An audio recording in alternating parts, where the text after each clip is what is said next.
വലിയമ്മയ്ക്ക് 2 പെൺമക്കളാണുള്ളത്. കുട്ടിയേടത്തിയും ജാനുവേടത്തിയും. ജാനുവേടത്തിയെ കാണാനാണ് ചന്തം. വെളുത്തു മെലിഞ്ഞ് കൈത്തണ്ടയിലെ നീല ഞരമ്പുകൾ പുറത്തു കാണും. അവർ അടുത്തു വന്ന നല്ല ചന്ദനസോപ്പിൻ്റെ മണമാണ്. എന്നാൽ കുട്ടിയേടത്തിയാകട്ടെ നേരെ തിരിച്ചാണ്. നിറയെ അഴുക്കും പൊടിയും ഉള്ള വസ്ത്രവും നനച്ച് വിടർത്താതെയിട്ട മുടിയുടെ കനച്ച മണവുമൊക്കെയുള്ള കുട്ടിയേടത്തി. എന്നാലും വാസുവിനിഷ്ടം ഈ കുട്ടിയേടത്തിയെയാണ്.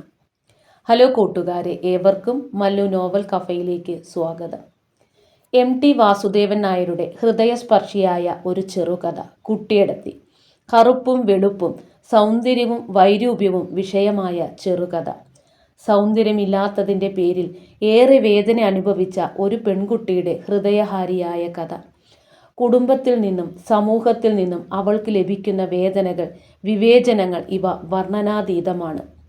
ഒടുവിൽ ഒരു മുളം കയറിൽ ജീവനൊടുക്കിയ കുട്ടിയേടത്തി.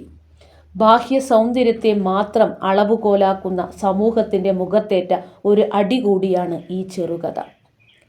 മലയാള സാഹിത്യത്തിൽ മനുഷ്യ മനസ്സിൻ്റെ സങ്കീർണതകളെയും വേദനകളെയും ഇത്രമേൽ തീവ്രമായി ആവിഷ്കരിച്ച മറ്റൊരു എഴുത്തുകാരനില്ല. നിങ്ങൾക്ക് ഈ വീഡിയോ ഇഷ്ടമായാൽ ലൈക്ക് ആൻഡ് സബ്സ്ക്രൈബ്.